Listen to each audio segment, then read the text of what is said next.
കർത്താവിൻ്റെ പരിശുദ്ധമായ നാമം വാഴ്ത്തപ്പെടുമാറാകട്ടെ. ഈ അനുഗ്രഹിക്കപ്പെട്ട യോഗത്തിൽ വന്ന് സമ്മതിപ്പാൻ കർത്താവ് ഒരുക്കിയ ഭാഗ്യത്തെ ഓർത്ത് ദൈവത്തിന് സ്തോത്രം ചെയ്യുകയും എല്ലാ മഹത്വവും കർത്താവിനെ അർപ്പിക്കുകയാണ്. ഈ മീറ്റിങ്ങിൻ്റെ അധ്യക്ഷനായിരിക്കുന്ന അടൂർ സഭയുടെ പാസ്റ്ററും അസംസ്കൂർ സമൂഹത്തിലെ മുൻ പ്രസ്ബിറ്ററി അംഗമായിരിക്കുന്ന പാസ്റ്റർ ജോസഫ് കുര്യൻ അവർകൾ, ഈ മീറ്റിംഗ് ഔദ്യോഗികമായിട്ട് ഉദ്ഘാടനം ചെയ്ത അസംസ്കൂടെ Adoor സെക്ഷൻ്റെ presbytery pastor Shabu John അവർകൾ, മുൻ പ്രസ്ബിറ്ററി അംഗമായിരുന്നിട്ടുള്ള കർത്താവിൻ്റെ ദാസൻ പാസ്റ്റർ ബിൽസൺ ദാനിയൽ, ഈ സെക്ഷനിലുള്ള ദൈവത്തിൻ്റെ ദാസന്മാർ റോയ് പാസ്റ്റർ, അതുപോലെ സന്തോഷ് പാസ്റ്റർ, അജീഷ് പാസ്റ്റർ, ഇവിടെ കടന്നു വന്നിരിക്കുന്ന എല്ലാ സഹോദരി സഹോദരന്മാർക്കും ദൈവമക്കൾക്കും, പ്രത്യേകിച്ച് മനോഹരമായ ഗാനങ്ങൾ ആലപിക്കുന്ന ജോസിന് നേതൃത്വത്തിലുള്ള കോയർ ടീം, എല്ലാവർക്കും യേശു ക്രിസ്തുവിൻ്റെ നാമത്തിൽ ക്രിസ്തീയ വന്ദനത്തെ അറിയിക്കുകയാണ്. അനുഗ്രഹിക്കപ്പെട്ട നിലയിൽ ദൈവ സാന്നിധ്യത്തിൽ നമുക്ക് ഇവിടെ ആയിരിക്കാൻ ദൈവം ഭാഗ്യം നൽകി. ചുരുങ്ങിയ ചില നിമിഷങ്ങൾ കൊണ്ട് വളരെ അനുഗ്രഹിക്കപ്പെട്ട നിലയിൽ യേശു ക്രിസ്തുവിൽ കൂടെയുള്ള വിടുതലുകളും യേശു ക്രിസ്തുവിൻ്റെ അടുക്കൽ വന്നാൽ എന്ത് സംഭവിക്കുന്നുള്ളതും വളരെ വ്യക്തമായി ഓർപ്പിച്ച് പരിമിതമായ സമയത്തിനുള്ളിൽ മീറ്റിംഗ് ഉദ്ഘാടനം ചെയ്ത ദൈവദാസനെ ഓർത്ത് ഞാൻ ദൈവത്തിന് സ്തോത്രം ചെയ്യുകയാണ്. ഈ നിറഞ്ഞ ദൈവ സാന്നിധ്യത്തിൽ അല്പനിമിഷം ദൈവത്തിന് വചനം സംസാരിപ്പാൻ ദൈവം ഒരുക്കിയ ഭാഗ്യത്തെ ഓർത്ത് ഞാൻ ദൈവത്തെ സ്തുതിക്കുമ്പോൾ തന്നെ ഇതിന് മുഖാന്തരമായി തീർന്ന പ്രിയ പീലിപ്പോശാനെ ഓർത്ത് ഞാൻ ദൈവത്തിന് സ്തോത്രം ചെയ്യുകയാണ്. വർഷങ്ങളായിട്ട് അടൂർ അസംസ്കൂട് സഭയ്ക്ക്, അസംസ്കൂട് സമൂഹത്തിന് മറക്കാനാവാത്ത സംഭാവനകൾ ചെയ്തിട്ടുള്ള അനുഗ്രഹത്തിനായിരിക്കുന്ന ആ പ്രിയ കുടുംബത്തെ ഓർത്ത് ദൈവത്തെ സ്തുതിക്കുകയും വളരെ ആത്മഭാരത്തോടെ സുവിശേഷദാഹത്തോടെ വളരെ ചുരുങ്ങിയ നിമിഷങ്ങൾക്കുള്ളിൽ ഇങ്ങനെ മനോഹരമായ പന്തൽ ക്രമീകരിച്ച് ഇവിടെ വെച്ച് സുവിശേഷ യോഗം നടത്താൻ ദൈവദാസന് ദൈവം കൊടുത്ത നല്ല സമർപ്പണത്തെ ഓർത്ത് ഞാൻ ദൈവത്തെ സ്തുതിക്കുകയും അനേക പ്രായമുള്ള വിദേശത്തും സ്വദേശത്തുമുള്ള പിതാക്കന്മാർക്ക് മാതൃയാകത്തക്ക നിലയിൽ പീലിപ്പോച്ചൻ കാണിച്ച നല്ല സേവനങ്ങളെ ഞങ്ങൾ അസംസ്കൂട് സമൂഹം നന്ദിയോടെ ഓർക്കുകയും വിശേഷാൽ ഞാൻ അഭിനന്ദിക്കുകയും ചെയ്യുകയാണ്. ആ കുടുംബത്തിലുള്ള പ്രിയപ്പെട്ടവർ, കുണ്ട്ര സഭയിലുള്ള ഉമ്മൻ പണിക്കർ സാറ്, നിത്യതയിൽ വിശ്രമിക്കുന്ന തിരുവനന്തപുരത്തുള്ള തരകൻ സാർ, ഇവരൊക്കെ അസംസ്കൂട് സമൂഹത്തിന് മറക്കാനാവാത്ത സംഭാവനകൾ ചെയ്തിട്ടുള്ള പ്രിയപ്പെട്ടവരാണ്. അവരെല്ലാം നന്ദിയോടെ ഓർക്കുകയും എന്നും എക്കാലത്തും അസംസ്കൂട് സമൂഹത്തിന് അവരെ ഓർത്ത് ദൈവത്തിന് സ്തോത്രം ചെയ്യാനുള്ള വിലപ്പെട്ട സംഭാവനകൾ ചെയ്തിട്ടുള്ളവരെ ഓർത്ത് ഞാൻ ദൈവത്തിന് സ്തോത്രം ചെയ്യുകയും എല്ലാ മഹത്വവും പുകഴ്ചയും ഞാൻ കർത്താവിനെ അർപ്പിക്കുകയാണ്. ഈ കാലഘട്ടത്തിൽ മുറ്റത്തെ കൺവെൻഷൻ നടത്തുന്നത് പ്രധാനമായിട്ടും ദൈവദാസന്മാർക്കും ദൈവമക്കൾക്കും എന്നതിലുപരിയായിട്ട് ഈ യോഗത്തിൻ്റെ സംഘാടകർക്കും ഒരു വലിയ ആഴമായ താല്പര്യമുണ്ട്. ദേശത്തോട് സുവിശേഷം പറയാനാണ് പ്രധാനമായിട്ടും യോഗം ക്രമീകരിച്ചിരിക്കുന്നത്. അതുകൊണ്ട് ഇതിനകത്ത് വന്നിരിക്കുന്നവരെ നന്ദിയോടെ ഞാൻ ബഹുമാനത്തോടെ ഓർക്കുമ്പോൾ തന്നെ ഈ സന്ദേശം പ്രധാനമായിട്ടും ദൂരത്തും ചാരത്തും ഇരുന്ന് ശ്രദ്ധിക്കുന്ന ഏവർക്കും അനുഗ്രഹപൂർണമായി തീരേണ്ടതിനായിട്ടുള്ള സന്ദേശമാണെന്നുള്ള കാര്യം ഞാൻ ആരംഭത്തിൽ ഓർപ്പിച്ചുകൊണ്ട് ശുശ്രൂഷയിലേക്ക് പ്രവേശിപ്പാനായിട്ട് പോവുകയാണ്. പ്രത്യേകിച്ച് എന്നെ യോഗത്തിലേക്ക് ക്ഷണിച്ച കർത്താവിൻ്റെ ദാസനോടും ഈ സഭാ കമ്മിറ്റിയോടും വിശേഷിച്ച് ഞാൻ നന്ദി പ്രാരംഭത്തിൽ തന്നെ ഓർപ്പിക്കുന്നു. കർത്താവ് നമ്മെ സഹായിക്കട്ടെ. ഇന്നത്തെ ചിന്തയ്ക്ക് പരിശുദ്ധാത്മാവിനിക്ക് നൽകിയ നിയോഗമനുസരിച്ച് വിശുദ്ധ ലൂക്കോസിൻ്റെ സുവിശേഷം അതിൻ്റെ 12-ാം അധ്യായത്തിൻ്റെ 13 മുതൽ 21 വരെയുള്ള വാക്യങ്ങൾ ഈ അവസരത്തിൽ ബ്രദർ ജോസ് വായിച്ച് നമ്മെ കേൾപ്പിക്കും. ഈ സന്ദേശം ശ്രദ്ധിച്ചുകൊണ്ടിരിക്കുന്ന ഇതിൻ്റെ അയൽവാസികളായി ദൂരത്ത് സ്തോത്രം ശ്രമിച്ചുകൊണ്ടിരിക്കുന്ന എല്ലാവരും ശ്രദ്ധയോടെ ഇരിപ്പാൻ ഓർപ്പിക്കുകയാണ്. വിശുദ്ധ ലൂക്കോസിൻ്റെ സുവിശേഷം 12-ാം അധ്യായത്തിൻ്റെ 13 മുതൽ 21 വരെയുള്ള വാക്യങ്ങൾ. പുരുഷാരത്തിൽ ഒരുത്തൻ അവനോട്, ഗുരു, ഞാനുമായി അവകാശം പകുതി ചെയ്യുവാൻ എൻ്റെ സഹോദരനോട് കൽപ്പിച്ചാലുമെന്ന് പറഞ്ഞു. അവനോടവൻ, മനുഷ്യ, എന്നെ നിങ്ങൾക്ക് ന്യായകർത്താവോ പങ്കിടുന്നവനോ ആക്കിയതാർ എന്ന് ചോദിച്ചു. പിന്നെ അവരോട്, സകല ദ്രവ്യാഗ്രഹവും സൂക്ഷിച്ച് ഒഴിഞ്ഞുകൊള്ളുവിൻ. ഒരുത്തന് സമൃദ്ധി ഉണ്ടായാലും അവൻ്റെ വസ്തുവകയല്ല, അവൻ്റെ ജീവൻ ആധാരമായിരിക്കുന്നതെന്ന് പറഞ്ഞു. ഒരു ഉപമയും അവരോട് പറഞ്ഞത്, ധനവാനായൊരു മനുഷ്യൻ്റെ ഭൂമി നന്നായി വിളഞ്ഞു. അപ്പോൾ അവൻ, ഞാൻ എന്തു ചെയ്യേണ്ടു? എൻ്റെ വിളവ് കൂട്ടിവെപ്പാൻ സ്ഥലം പോരാ എന്നുള്ളിൽ വിചാരിച്ചു. പിന്നെ അവൻ പറഞ്ഞത്, ഞാൻ ഇത് ചെയ്യും. എൻ്റെ കളപ്പുരകളെ പൊളിച്ച് അധികം വലിയവ പണിത് എൻ്റെ വിളവും വസ്തുവകയും എല്ലാം അതിൽ കൂട്ടിവെക്കും. എന്നിട്ട് എന്നോട് തന്നെ, നിനക്കേറിയ ആണ്ടുകൾക്ക് മതിയായ അനവധി വസ്തുവക സ്വരൂപിച്ചു വെച്ചിരിക്കുന്നു. ആശ്വസിക്കുക, തിന്നുക, കുടിക്കുക, ആനന്ദിക്കുക എന്ന് പറയും. ദൈവമോ അവനോട്, മൂഢ, ഈ രാത്രിയിൽ നിന്റെ പ്രാണനെ നിന്നോട് ചോദിക്കും. പിന്നെ നീ ഒരുക്കി വച്ചത് ആർക്കാകും എന്ന് പറഞ്ഞു. ദൈവവിഷയമായി സമ്പന്നനാകാതെ തനിക്ക് തന്നെ നിക്ഷേപിക്കുന്നവൻ്റെ കാര്യം ഇങ്ങനെയാകുന്നു. എല്ലാവരും ഒരു നിമിഷം വലതുകരം ഉയർത്തിപ്പിടിച്ച് സ്തോത്രം ചെയ്ത് ഒരു നിമിഷം ഒന്ന് പ്രാർത്ഥിക്കാം. പരിശുദ്ധ പിതാവേ, നല്ല വചനത്തിനായി സ്തോത്രം. ഈ ദേശത്ത് ഇങ്ങനെ സുവിശേഷ മഹായോഗം ക്രമീകരിക്കുവാൻ അങ്ങൊരുക്കിയ ഭാഗ്യത്തിനായി ദൈവത്തിന് സ്തോത്രം ചെയ്യുന്നു. ഇതിന് പിന്നിൽ അധ്വാനിച്ച് കഷ്ടപ്പെട്ട എല്ലാവർക്കായി ദൈവത്തെ സ്തുതിക്കുന്നു. ഈ സഭയ്ക്ക് ദേശത്തിന് ദൈവത്തിൻ്റെ നാമത്തിന് മഹത്വത്തിന് ദൈവരാജ്യത്തിന് ഇതൊരു മുഖാന്തരമാക്കി അനുഗ്രഹമാക്കി പരിശുദ്ധാത്മാവ് തീർക്കണമെന്ന് പ്രാർത്ഥിക്കുന്നു. വചനം നിൻ്റേതാണ്, ജനം അവിടുത്തേതാണ്, ദേശം അവിടുത്തേതാണ്, അടിയൻ അവിടുത്തെ വകയാണ്. ഏതാത്മാവിനാൽ ഈ വചനം എഴുതപ്പെട്ടോ അത് ആത്മശക്തി സംസാരിപ്പാൻ കൃപ നൽകണം. പുത്രനെ മഹത്വപ്പെടുത്തണമേ. എല്ലാ മഹത്വവും കർത്താവിന്. ഈ ഗ്രൗണ്ടിനെയും പരിസരത്തെയും യേശുവിൻ്റെ നാമത്തിൽ മുദ്രയിട്ട് പ്രാർത്ഥിക്കുന്നു. ദൈവശക്തിയുടെ വ്യാപാരമയക്കണം യേശു ക്രിസ്തുവിൻ നാമത്തിൽ തന്നെ.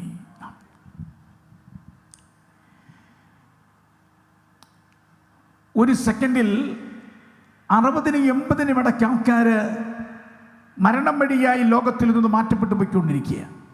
അങ്ങനെയാണെങ്കിൽ യോഗം പ്രാർത്ഥിച്ചു തുടങ്ങിയതിന് ശേഷം ആയിരക്കണക്കിന് ആൾക്കാർ മരണം വഴിയായി ഈ ലോകത്തിൽ നിന്ന് പോയിരിക്കുക. അങ്ങനെയാണെങ്കിൽ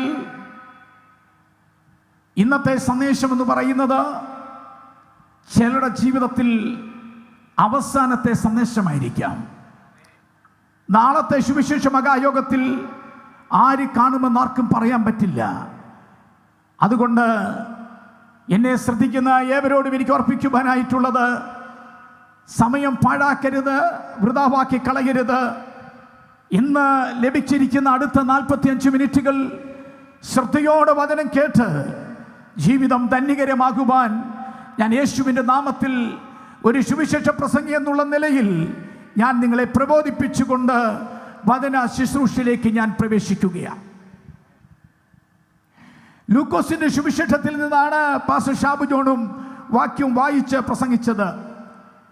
അതിൻ്റെ 12-ാം അധ്യായത്തിൻ്റെ 13 മുതലുള്ള വാക്യങ്ങളാണ് വായിച്ചത്.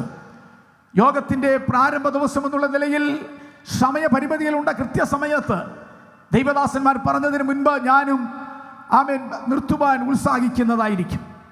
ലൂക്കോസിന്റെ സുവിശേഷം വൈദ്യനായിരിക്കുന്ന ലൂക്കോസ് എഴുതിയ സുവിശേഷമാണ്. സാർവലൗകിക സുവിശേഷമാണ്. സുവിശേഷത്തിൻ്റെ പ്രത്യേകതകൾ വന്നിരിക്കുന്ന ദൈവജനത്തിൻ്റെ പഠനത്തിനു വേണ്ടി ഞാൻ ചില വാക്കുകൾ ഓർപ്പിച്ച് വചനത്തിലേക്ക് വരുവാനായി പോകുകയാണ്. സാർവലൗകിക സുവിശേഷമാണ് ഈ ലൂക്കോസിന്റെ സുവിശേഷം. യവനായിരിക്കുന്ന വൈദ്യനായ ലൂക്കോസ് പുറംജാതിക്കാരായിരിക്കുന്ന വേണ്ടി സുവിശേഷം എഴുതിയതാണ്. അതിന് ഏറ്റവും പ്രധാനപ്പെട്ട പ്രത്യേകത എല്ലാവരെയും സകല ജനങ്ങളെയും ക്രിസ്തുവിൽ ആകർഷിക്കുക എന്നുള്ളതാണ് ഈ സുവിശേഷത്തിൻ്റെ പരമപ്രധാനമായിരിക്കുന്ന ഉദ്ദേശം. ജാതിയോ വംശമോ നോക്കാതെ എല്ലാവർക്കും വേണ്ടി വീണ്ടെടുപ്പുകാരനായി വന്നിരിക്കുന്ന യേശു മശിഹായെ പ്രദർശിപ്പിക്കുകയാണ് ഈ സുവിശേഷത്തിൻ്റെ ഏറ്റവും പ്രധാനപ്പെട്ട പ്രത്യേകത. ഇവിടെ വന്നിരിക്കുന്ന ഓരോരുത്തരും നമ്മയെല്ലാവരെയും ഒന്നാക്കി തീർത്ത ഏറ്റവും പ്രധാനപ്പെട്ട കാര്യം, നമ്മുടെ യേശു കർത്താവ് ഇന്നേക്ക് 2000 വർഷങ്ങൾക്ക് മുൻപ് സകല മാനവജാതിയുടെയും വീണ്ടെടുപ്പുകാരനായി ഈ ഭൂമിയിൽ ജനിച്ചു എന്നുള്ളതാണ് ഏറ്റവും പ്രധാനപ്പെട്ട കാര്യം. അതുകൊണ്ട് വർണ്ണവർഗ കുല വ്യത്യാസമന്യേ എല്ലാവരെയും ക്രിസ്തുവിൽ ഒന്നാക്കി തീർക്കുന്ന ഒരു സുവിശേഷമുണ്ടെങ്കിൽ അത് യേശുവിന്റെ സുവിശേഷമാണ്. ആ സുവിശേഷമാണ് ഞങ്ങൾ ഈ ദേശത്ത് പ്രസംഗിക്കുന്നത്. ലൂക്കോസിന്റെ സുവിശേഷം പാപികൾ എന്ന പദം 16 പ്രാവശ്യം ഉപയോഗിച്ചിട്ടുണ്ട്. യഹൂദന്മാർ, ജാതികൾ, കൃപ, രക്ഷ, രക്ഷിതാവ്, സുവിശേഷം, ഈ പദങ്ങളെല്ലാം ആവർത്തിച്ച് കാണുന്ന ഒരു സുവിശേഷമാണ് ലൂക്കോസിന്റെ സുവിശേഷം. ഇത് സാർവലൗകിക സുവിശേഷം എന്ന് പറയാനുള്ള കാരണം, യേശു ക്രിസ്തുവിന്റെ ജനനത്തിങ്കിൽ ദൂതന്മാർ വന്നിട്ട് സർവജനത്തിനും ഉണ്ടാകാനുള്ള ഒരു മഹാ സന്തോഷം സുവിശേഷിക്കുന്നു എന്ന് അവിടെ പ്രതിപാദിക്കുന്നുണ്ട്. വളരെ ഭക്തനായിരിക്കുന്ന യഹൂദ പശ്ചാത്തലമുള്ള വളരെ ആത്മനിർഭോടെ നിൽക്കുന്ന ഭക്തനായ പുരുഷൻ ശിമിയോൻ പറയുന്നു, ജാതികൾക്ക് വെളിപ്പെടുവാനുള്ള പ്രകാശം യേശു ക്രിസ്തുവാണെന്ന് വളരെ വ്യക്തമാക്കുകയാണ്. 3-ാം അധ്യായം 6-ാം വാക്യത്തിൽ സകല ജഡവും ദൈവത്തിന്റെ രക്ഷയെ കാണണമെന്ന് പ്രതിപാദിക്കുന്നത് ഈ സുവിശേഷത്തിലാണ്. അത് ഇന്നും ഊറ്റം കൊണ്ട് നിൽക്കുകയാണ്.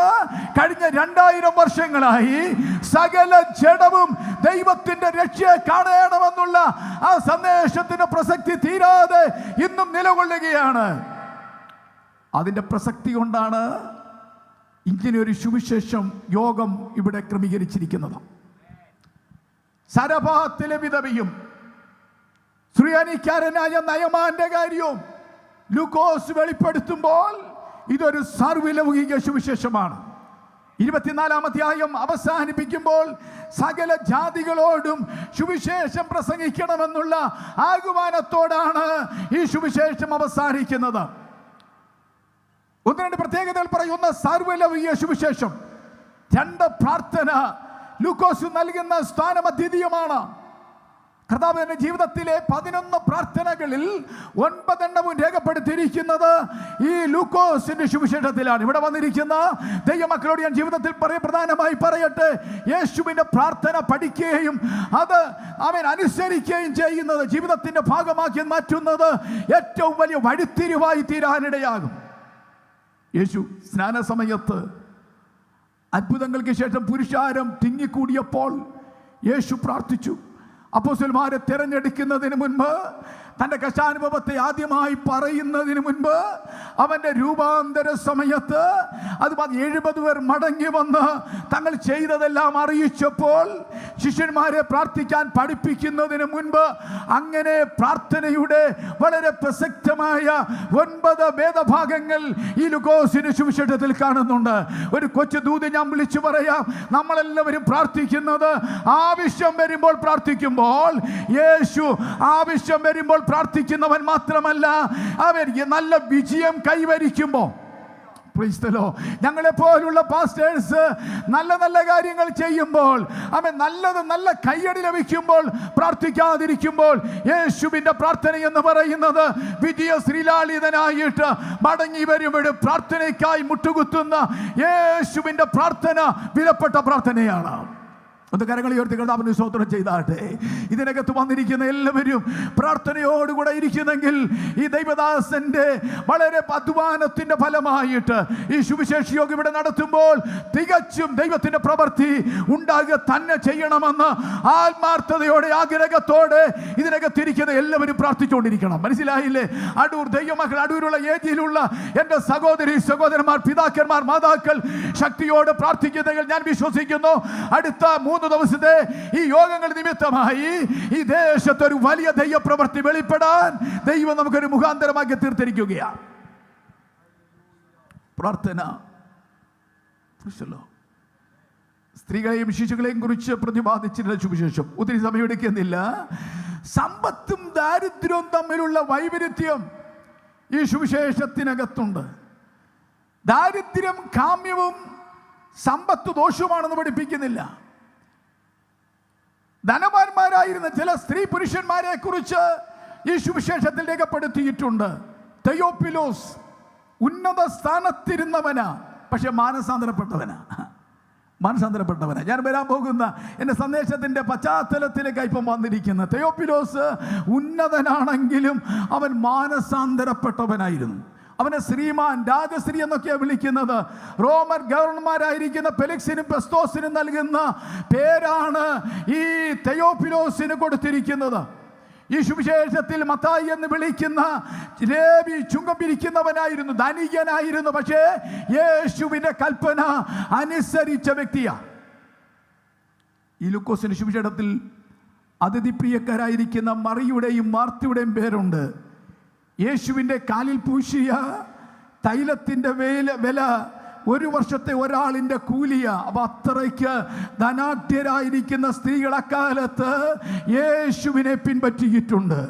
അതുകൊണ്ട് ഞാൻ പറഞ്ഞതിന്റെ പ്രധാനപ്പെട്ട കാര്യം, ഇതൊരു പാവപ്പെട്ടവരുടെ മാർഗമല്ല, ഇത് ധനവാന്മാരുടെ എന്ന് പറഞ്ഞു കഴിഞ്ഞാൽ ഏത് വ്യക്തിക്കും യേശുവിനെ അറിയാനും രക്ഷിക്കപ്പെടാനും യേശുവിൻ്റെ കൽപ്പന സ്വീകരിക്കാനും ഒരു പറ്റിയ മാർഗമാണ് യേശുവിൻ്റെ മാർഗം. അത് വിശ്വസിക്കുന്നവർ ദൈവത്തിന് സ്തോത്രം ചെയ്താട്ടെ.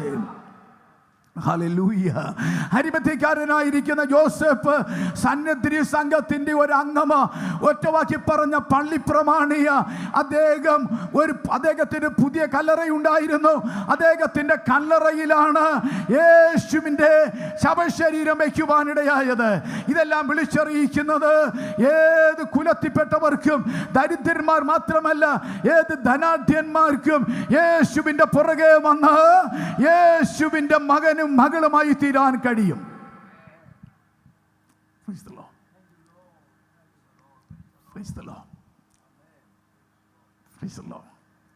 ഞാനവിടെ നിർത്തി വേഗത്തിൽ വരിക. അങ്ങനെ യേശുവിൻ്റെ പരസ്യ ശുശ്രൂഷ കാലയളവിൽ ഇതുപോലെയുള്ള യോഗമല്ല, ഇതിനേക്കാൾ ഭയങ്കര ഗംഭീരമായ ഒരു മഹായോഗം നടക്കുമ്പം ഒരാൾ യേശുവിൻ്റെ അടുക്കിലേക്ക് വരിക. യോഗത്തിന് വന്നതാ. യോഗത്തിന് വന്ന ആൾ 13-ാമത്തെ വാക്യം. യോഗത്തിന് വന്ന ഒരാള് യേശുവിനോട് ചോദിക്കുന്ന കാര്യം വേഗം വായിച്ചാണ്. 13-ാമത്തെ വാക്യം ലൂക്കോസ് 12:13. പുരുഷാരത്തിൽ ഒരുത്തൻ അവനോട് ഗുരു, ഞാനുമായി അവകാശം പകുതി ചെയ്യുവാൻ എന്റെ സഹോദരനോട് കൽപ്പിച്ചാലും എന്ന് പറഞ്ഞു. യേശുവിന്റെ യോഗത്തിന് പോയതാ. യോഗത്തിന് പോകുന്നവർ പല ലക്ഷ്യത്തോടാ പോകുന്നത് അല്ലേ? പല ലക്ഷ്യത്തോടാ. ചിലർ വചനം കേൾക്കാൻ വരുന്നവരുണ്ട്, ചിലർ കാണാൻ വരുന്നവരുണ്ട്, ചെന്നില്ലെങ്കിൽ എന്ത് പറയുമെന്ന് ചിന്തിച്ച് വരുന്നവരുണ്ട്. മനസ്സിലായില്ലേ? പല നിലകളിൽ പല ലക്ഷ്യത്തോടെ യോഗത്തിന് പോകുന്നവരുണ്ട്. പക്ഷേ അവിടെ ചെന്നയാൾ അന്നത്തെ കാലത്ത് യേശുവിൻ്റെ അടുക്ക വരുന്നവർ രോഗശാന്തിക്ക് വേണ്ടിയും മുമ്പേ നമ്മൾ കേട്ടതുപോലെ സ്തോത്രം പ്രശ്നത്തിൻ്റെയും പ്രതികൂലത്തിൻ്റെ ഒക്കെ നടുവിൽ പല പല ഭൗതിക വിഷയങ്ങളുടെ കാര്യസാധ്യത്തിന് വേണ്ടി യോഗത്തിന് പോയ ഒത്തിരി പേരുള്ളപ്പോൾ ഇദ്ദേഹത്തിൻ്റെ ഏറ്റവും പ്രധാനപ്പെട്ട കാര്യമെന്ന് പറയുന്നത് അദ്ദേഹത്തിൻ്റെ പ്രശ്നം എന്ത് ചെയ്യണം, കൈകാര്യം ചെയ്യണം. യേശുവിൻ്റെ അടുക്കൽ വന്ന ആരെയും യേശു വെറുതെ വിട്ടിട്ടില്ല. ഇതിനകത്തിരിക്കുന്ന പ്രസംഗിക്കുന്ന ഞാൻ ഉൾപ്പെടെയുള്ള എല്ലാവർക്കും തൻ്റെ ഇടത്തോടെ ധൈര്യത്തോടെ പറയാൻ കഴിയും, യേശുവിൻ്റെ അടുക്ക വന്ന ആരെയും യേശു വെറുതെ വിട്ടിട്ടില്ല. അത് അനുഭവിച്ച തിരിച്ചറിഞ്ഞ ദൈവമക്കൾ കരങ്ങൾ ഉയർത്തി കർത്താവിന് സ്തോത്രം ചെയ്യാം. അങ്ങനെയാണെങ്കിൽ ദൈവദാസൻ ഓർപ്പിച്ചതുപോലെ ഈ യോഗങ്ങളിൽ ഇവിടെ വരുന്ന ജനത്തിന്റെ നിലവാരം അറിഞ്ഞ ദൈവം വൻകാര്യങ്ങൾ ചെയ്യാനിടയായി തീരും. നിങ്ങൾ വിശ്വസിക്കുന്നെങ്കിൽ രോഗികൾ സൗഖ്യമാകുവാനിടയാകും. സാമ്പത്തിക തകർച്ചയിലൂടെ പോകുന്നവർ അവർക്കൊരു വ്യത്യാസം വരുവാനിടയായി തീരും. അങ്ങനെ യേശുവിന്റെ അടുക്കൽ വരുന്ന ആരെയും അവൻ വെറുതെ അയക്കത്തില്ല. അവരെ നിറവോടെ തൃപ്തിയോടെ അയക്കുന്ന ഒരു യേശു ഉണ്ട്. അത് ഞാൻ പ്രസംഗിക്കുന്ന നസറേനായ യേശുവാ. ഹല്ലേലൂയ. ഇവിടെ പ്രശ്നം എന്താണെന്ന് ചോദിച്ചാൽ ഓഹരി പങ്കിടുന്ന വിഷയ. ഓഹരി പങ്കിടുക ചുരുക്കത്തിൽ പറഞ്ഞാൽ ഇദ്ദേഹം ഒരു അനുജനായിരിക്കാനാ സാധ്യത. ജ്യേഷ്ഠൻ അനുജനെ പരിഗണിച്ച് കാണത്തില്ല. അപ്പം ഈ അവകാശമൊക്കെ വെക്കുന്നതിൻ്റെ പ്രമാണങ്ങൾ സംഖ്യാപുസ്തകത്തിലും ആവർത്തന പുസ്തകത്തിലൊക്കെ പറയുന്നുണ്ട്. ഞാനത് ഇന്നേ ദിവസം ഇവിടെ പ്രസംഗിക്കുന്നത് അത്ര ഉചിതമല്ല. ഇവിടെ അദ്ദേഹത്തിൻ്റെ ചോദ്യം, യേശു ഒരു ന്യായകർത്താവായിട്ട് വന്ന് എൻ്റെ പ്രശ്നം പരിഹരിക്കണം. ആ പ്രശ്നം എന്താ? ഓഹരി പങ്കിടുക. അദ്ദേഹത്തിന് കുറച്ചുകൂടെ ഓഹരി വേണം, ധനികനായി തീരണം. ഒരു ദ്രവ്യാഗ്രഹ ചിന്താഗതിയോടുകൂടെ വന്നിരിക്കുന്ന ഒരു വ്യക്തിയാണ്. അപ്പൊ യേശു പഠിപ്പിക്കുന്ന പ്രധാനപ്പെട്ട കാര്യം, മുമ്പേ നമ്മൾ ചിന്തിച്ചതുപോലെ ധനവാന്മാരും ദരിദ്രരും ദൈവത്തിന് വേണം, ധനം വേണം. അത് പ്രധാനപ്പെട്ട കാര്യമാണ്. വേദപുസ്തകം മുഴുവൻ നമ്മൾ പഠിച്ചാലും അനേക ധനവാന്മാരുടെ പേരുകൾ വേദപുസ്തകത്തിൽ രേഖപ്പെടുത്തിയിട്ടുണ്ട്. അബ്രഹാമിനെ കുറിച്ച് പഠിച്ചാൽ വളരെ ധനികനായിരുന്നു, അവിടേക്ക് ഞാൻ പോകുന്നില്ല. ശലോമോൻ രാജാവിനെ കുറിച്ച് പഠിച്ചാൽ വർഷം തോറും വരുന്ന പൊന്ന് 666 താലന്ത, 200 പൊൻപരിച, ദന്തസിംഹാസനം, സകല പാത്രങ്ങളും പൊന്ന്, ഉപകരണങ്ങൾ തങ്കം കൊണ്ടുള്ളതാണ്. തർശീശ് കപ്പലുകൾ, 1400 രഥങ്ങൾ, 12,000 കുതിരച്ചാവകർ. ഇങ്ങനെ ഭയങ്കര ധനാഢ്യന്മാരായിരിക്കുന്ന ആൾക്കാർ യേശുവിന്റെ അടുക്കൽ വന്നിട്ടുണ്ട്, ദൈവത്തെ സേവിച്ചിട്ടുണ്ട്, ദൈവത്തിന്റെ ഭാഗമായി തീർന്നിട്ടുണ്ട്. ആ പശ്ചാത്തലത്തിൽ യേശു പറയുക, മനുഷ്യജീവിതം സമ്പത്ത് കൊണ്ടല്ല ധന്യമാകുന്നത്. മനുഷ്യൻ അപ്പം കൊണ്ടല്ല ജീവിക്കുന്നത്.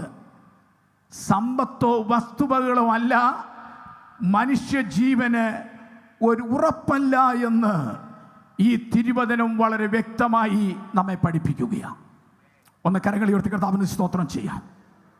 മനുഷ്യജീവിതം സമ്പത്ത് കൊണ്ടല്ല, മനുഷ്യൻ അപ്പം കൊണ്ടല്ല, സമ്പത്തോ വസ്തുവകളോ അല്ല ഒരു മനുഷ്യജീവന്റെ ഉറപ്പെന്ന് പറയുന്നു എന്നുള്ളത് വളരെ വ്യക്തമായി യേശു ഇവിടെ പഠിപ്പിക്കുകയാണ്.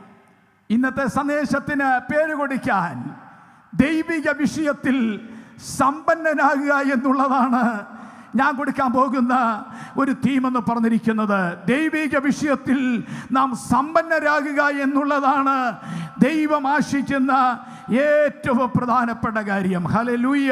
അതുകൊണ്ട് ഇവിടെ വന്നിരിക്കുന്ന എല്ലാവരോടും എനിക്ക് ഇന്ന് ഓർപ്പിക്കാനുള്ള പ്രത്യേക ദൂത്, ഇതിനകത്ത് വന്നവരോടും പുറത്തുള്ളവരോടും ഈ വചനം ശ്രദ്ധിക്കുന്നവരോട് ഓർപ്പിക്കുവാനുള്ളത് ഏറ്റവും പ്രധാനപ്പെട്ട കാര്യം, ഏറെയായാൽ 70-80 വർഷം ദൈവം നമുക്ക് നൽകി തന്നിരിക്കുമ്പോൾ അതിനകത്ത് ജീവിതം ധന്യകരമാകുവാൻ ഏറ്റവും പ്രധാനപ്പെട്ട കാര്യം ദൈവിക വിഷയത്തിൽ സമ്പന്നനാകുക എന്നുള്ളതാണ് ഏറ്റവും പ്രധാനപ്പെട്ട കാര്യം.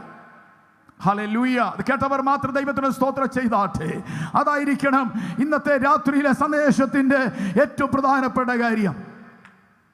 അവിടെ കർത്താവ് അത് പഠിപ്പിക്കാനായിട്ടൊരു ഉപമയാണ്, ഒരു ഉപമ പഠിപ്പിക്കുക. ആ വ്യക്തിയോട് കർത്താവ് ഒരു ഉപമയാണ് പറഞ്ഞത്. അദ്ദേഹത്തിൻ്റെ പ്രശ്നത്തിൻ്റെ പരിഹാരത്തേക്കാൾ അപ്പുറത്ത് പ്രധാനപ്പെട്ട ഒരു കാര്യം, ജീവിതത്തിൻ്റെ ഉറപ്പെന്താണ് എന്ന് യേശു പഠിപ്പിക്കുകയായിരുന്നു. മനസ്സിലായില്ലേ? അതുകൊണ്ട് ഏറ്റവും നമ്പർ 1 പ്രയോറിറ്റി എന്ന് പറയുന്നത് എന്താണെന്നാണ് ഒന്നാമത്തെ ദിവസം എനിക്ക് നിങ്ങളെ ഓർപ്പിക്കുവാനായിട്ടുള്ളത്. മനസ്സിലായില്ലേ? പ്രധാനമായിട്ട് അദ്ദേഹത്തിൻ്റെ നമ്മൾ വായിക്കുന്നുണ്ട്, തൊട്ടടുത്ത വാക്യത്തിൽ നമ്മൾ വായിക്കുന്നത് എന്താണ്? ആമേൻ. സ്തോത്രം. 12-ാമത്തെ അധ്യായത്തിൽ, മനുഷ്യ എന്നെ നിങ്ങൾക്ക് ന്യായകർത്താവ്. 17-ാമത്തെ വാക്യം. അപ്പോൾ അവൻ 16-17 വാക്യങ്ങൾ. ഒരു ഉപമയും അവരോട് പറഞ്ഞത്, ധനവാനായൊരു മനുഷ്യൻ ഭൂമി നന്നായി വിളഞ്ഞു. അപ്പോൾ അവൻ, ഞാൻ എന്ത് ചെയ്യേണ്ടു? എന്റെ വിളവ് കൂട്ടിവെപ്പാൻ സ്ഥലം പോരാ എന്ന് ഉള്ളിൽ വിചാരിച്ചു. ശ്രദ്ധിക്കണേ, അദ്ദേഹം ഒരു നല്ല മാതൃകാ കൃഷിത്തോട്ടക്കാരനാ. മാതൃകാ കൃഷിത്തോട്ടക്കാരൻ. ഇന്നത്തെ കാലത്താണെങ്കിൽ ടി വിയിലൊക്കെ അദ്ദേഹത്തിൻ്റെ വാർത്ത വന്നനി. അദ്ദേഹത്തിൻ്റെ വാർത്ത മാത്രമല്ല ഫോട്ടോയൊക്കെ കാണിച്ചിരുന്നു. കാരണം അദ്ദേഹം വളരെ നന്നായി കൃഷി ചെയ്യുന്നയാളാണ്. ഭൂമി നന്നായി വിളഞ്ഞു എന്നാണ് പറഞ്ഞേക്ക്. എന്ന് പറഞ്ഞു കഴിഞ്ഞാൽ 95% വിളവും ലഭിച്ച ഒരു നല്ല കർഷകനാണ്, ഒരു മോഡൽ ഫാർമർ, പലതിൻ്റെയും മാതൃകാ കൃഷിത്തോട്ടക്കാരനാണ് അദ്ദേഹം. അദ്ദേഹം കളപ്പുര പണിയുന്നയാളാണ്, നന്നായി സൂക്ഷിക്കുന്നയാളാണ്. പിന്നെ അദ്ദേഹം പറയും, എൻ്റെ വിളവ്, എൻ്റെ വസ്തുവക, എൻ്റെ കളപ്പുര.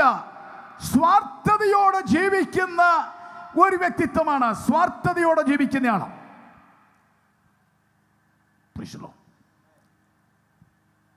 ഈ ലോകത്തിൻ്റെ ജീവിതം ധന്യകരമാക്കാൻ, ഈ ലോകത്തിലെ ജീവിതം സുഖകരമാക്കി തീർക്കാൻ ജീവിക്കുന്ന ഒരു വ്യക്തിയാണ് ഈ കർഷകൻ.